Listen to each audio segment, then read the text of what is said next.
Assalamualaikum warahmatullahi wabarakatuh. Berjumpa lagi di pertemuan hari ini, pelajaran sistem jaringan. Kemarin kita sudah membahas tentang instalasi sistem operasi jaringan. Kita lanjut ya, selanjutnya itu adalah metode instalasi sistem operasi. Nah, kita lanjut ke materinya. Metode instalasi sistem operasi.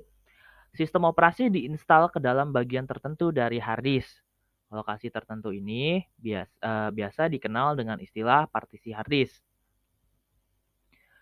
Terdapat sejumlah metode yang dapat digunakan untuk menginstal sistem operasi.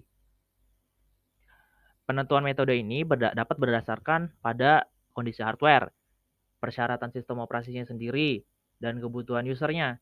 Jadi itu ada 3 poin tuh. Hardware-nya dulu kita lihat memumpuni atau tidak. Yang kedua, sistem operasinya bagaimana persyaratannya. Kan kalau misalnya kita yang kemarin Bapak bilang kan sistem operasi itu kan ada banyak tuh ya, ada Linux, ada Windows, itu kan punya kepentingan yang berbeda-beda biasanya. Tapi kalau misalnya digunakan secara umum itu bisa, tapi hanya ada cara-cara tertentu yang membedakan.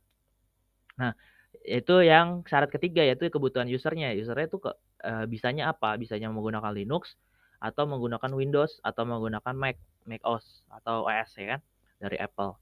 Nah, di sini Bapak mau menjelaskan ada 4 nih metode instalasi sistem operasi. Yang pertama, ada instalasi baru. Nah, opsi ini dapat digunakan apabila jaringan yang akan dibangun adalah jaringan baru ataupun adanya penambahan perangkat server baru yang tidak mendukung sistem operasi jaringan yang ada saat ini. Jadi, kita kan misalnya baru membangun sebuah perangkat keras jaringan gitu kan, perangkat server yang baru, kan itu kan belum ada sistem operasinya ya. Nah, berarti kita masuknya ke instalasi baru. Tapi, misalnya kita udah ada server yang baru nih, server yang lama, terus kita pengen nambah server nih, ternyata server yang, baru ini tidak mendukung sistem operasi yang server yang sekarang misalnya server yang kemarin. Nah, itu kita harus instalasi baru juga. Nah, jika memilih opsi instalasi baru, semua data pada partisi terpilih akan dihapus. Jadi benar-benar bersih, clean gitu. Apabila ada aplikasi yang sudah terinstall sebelumnya pada sistem operasi lama, maka nanti perlu diinstal kembali. Jadi gitu ya, instalasi baru itu sudah pasti menghilangkan semua data dan aplikasi. Jadi kalau misalnya kalian eee, menginstal baru ini harus dipikirkan secara matang. Aplikasinya ada atau enggak nih mentahannya yang untuk kita install kembali. Karena kalau misalnya tidak ada kan kita agak ribet lagi ya caranya. Nah, makanya kita siapkan dulu software-software yang ada pada, sistem operasi yang lama misalnya, untuk diinstalasi baru kita harus siapin dulu software-software-nya. Nah, selanjutnya di sini ada yang namanya upgrade. Upgrade, opsi ini banyak digunakan pada sistem-sistem jaringan yang sudah berjalan. Nah, sistem yang sudah berjalan ya, kalau yang tadi kan baru ya. Opsi ini dilakukan biasanya karena adanya perbaikan fitur yang ada pada sistem operasi yang digunakan. Termasuk juga karena fitur baru yang memang perlu digunakan. Jadi misalnya gini, sama seperti Windows misalnya. Windows yang pertama kan, oke awal-awal yang secara umum yang biasa digunakan misalnya Windows 7 yang angkatan kalian misalnya tahunnya 2000-an. Windows 7, habis itu, eee user merasa kurang nih dan, perusahaan Microsoft itu melihat hal tersebut. Nah, akhirnya di-upgrade lagi tuh kan ada Windows 8, terus di-upgrade lagi ada Windows 8.1, ada lagi Windows 10, bahkan yang sekarang pun ada yang namanya Windows 11. Nah, Windows-Windows yang makin lama makin naik itu sebenarnya adalah upgrade-an, namanya upgrade.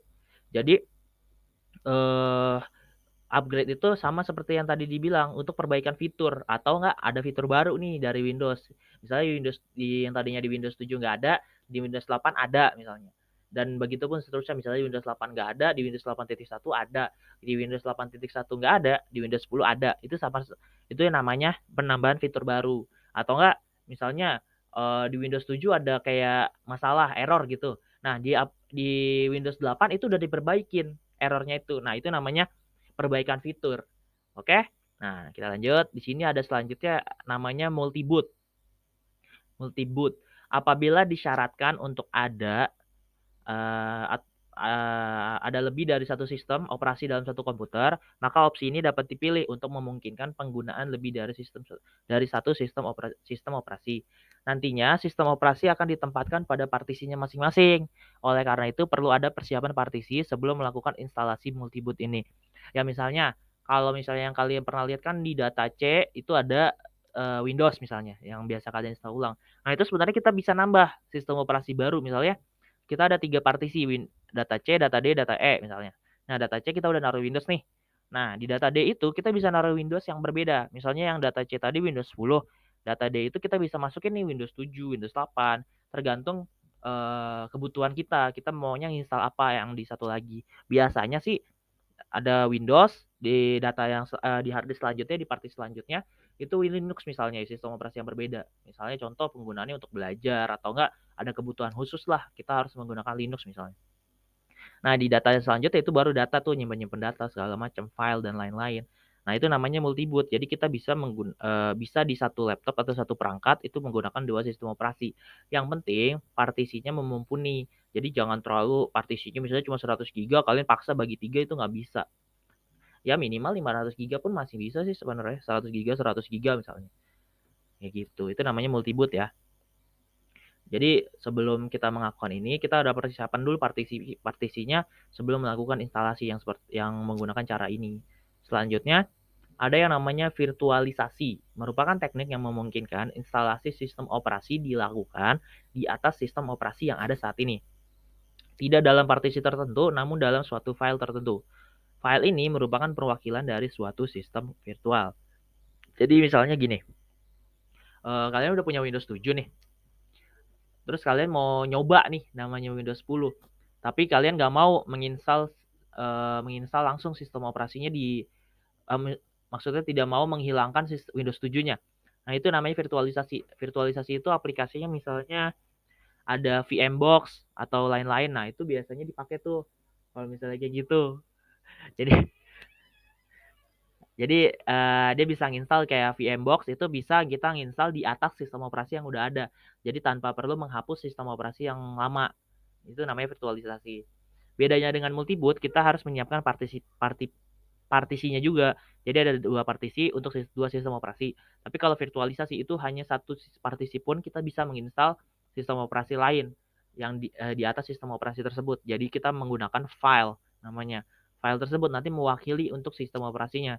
Jadi kita tinggal buka VMbox biasanya kalau aplikasi yang standarnya, terus dibuka, terus kita cari filenya. Nah, itu ntar langsung ke operasi tuh Windows yang kita mau diinstal kayak gitu. Oke, mungkin cukup sekian dari Bapak. Terima kasih. Assalamualaikum warahmatullahi wabarakatuh.